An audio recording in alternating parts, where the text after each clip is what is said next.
What do you love about being a carer? I'm Denise and I now care for my husband, but I have cared for my daughter in the past till she passed away. Maintaining the home environment for my husband to stay at home, I think that's really important.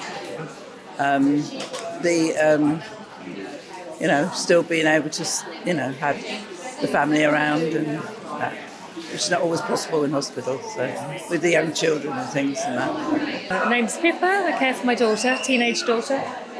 Well, the best thing about being a carer for my daughter, I suppose, is the fact that we're so close. My name's Julie and I care for my son who's had 3 brain tumours. I've been caring for him for 30 years.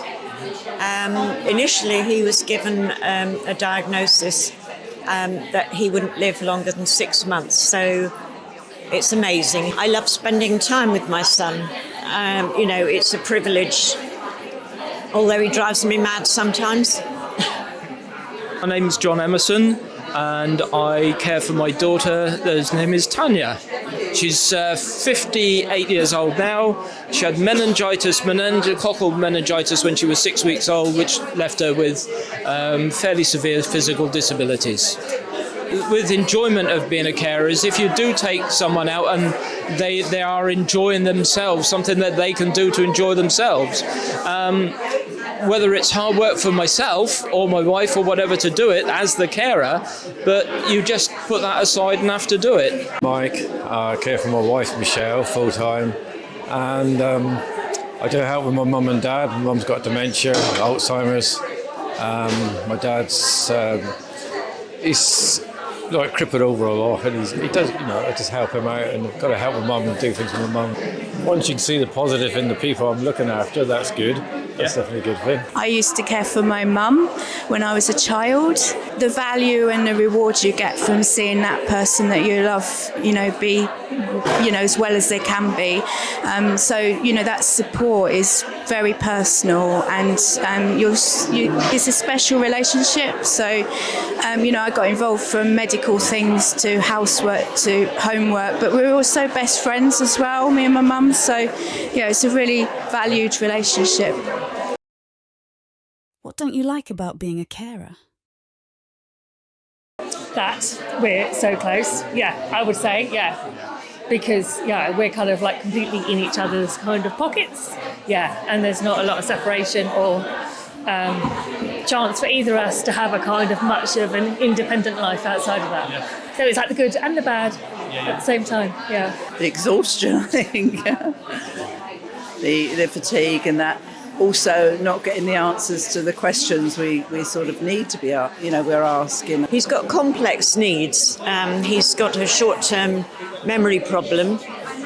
So sometimes we're talking at cross purposes because he doesn't understand what I've said and I don't understand what he's said. So it's frustrating. The most challenging thing about caring is all the forms you've got to fill in. Multiple pages, asking the same question different ways, and so frustrating. Time management is very difficult, because like I said, I'm full time looking after my wife, and I've also got to help my parents as well. So time management is difficult. Just sorting out all multiple medications for my wife. That's got to sort of that. Yes, I definitely have a lot of stress. Yeah. I'm actually had to see the doctor. I'm on medication for stress, so it is very stressful because it's all consumed 24 hours a day, basically, isn't it? So the most challenging thing was I didn't know I was a carer. I just thought it was love. So when I grew up, I didn't have much confidence in myself. So I've had to grow through that and find myself, really. So I just by writing and by becoming a Quaker, which I do, that has helped me tremendously, so that I can share my story and help others, because it's really important, I think, to get that respite care that carers need, and to not feel that that's selfish. It's not about that, and it's not a guilt thing. You are enough as well. So, If you had a magic wand, what would you change? Well, I suppose it's the support we need. We need more support. We do get forgotten a lot, and even we have our carer group, which we totally rely on. I would be totally lost if I didn't have that group.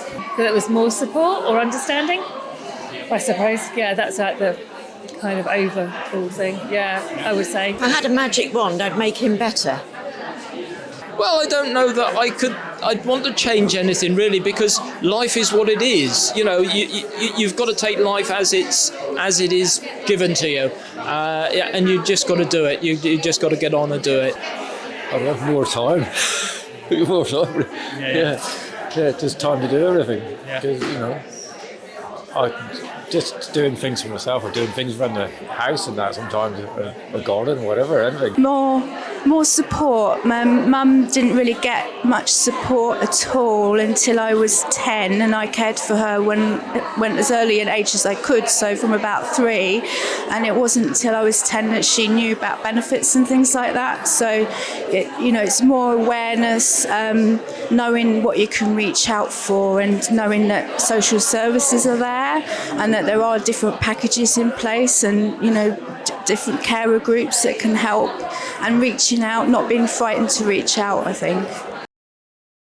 What do you do to look after you? Well, the only thing I try and do is once a month, which is the 2 hours we spend at our carer group. I would say nothing at all. To do something for me, I have to stay up really late, so I have to lose sleep, so that I have a bit of time to kind of go, whatever. Or I have to get up, I'm up early to just have a cup of tea in peace and kind of get my head straight, I think. So yeah, kind of most things, particularly this year, have just kind of been cut out of my life. So so this year I don't think I've seen any friends, done any socialising at all, had to finish a relationship because it's just not feasible. Yeah, so nothing. So this today is me trying to do something for me. Well, I attend the local carers group, which is amazing, and I do some painting when I get the chance. The thing I do in my spare time, I've got a hobby. I shoot target rifle as a hobby, which is a very interesting, hard work to get good, and a very disciplined sport. Don't do very much. I have started going to a carers group once a month. Occasionally I'll go out for a walk somewhere, which is good. Other than that, I don't really do anything very much now. No. I don't get much time to do for myself anyway.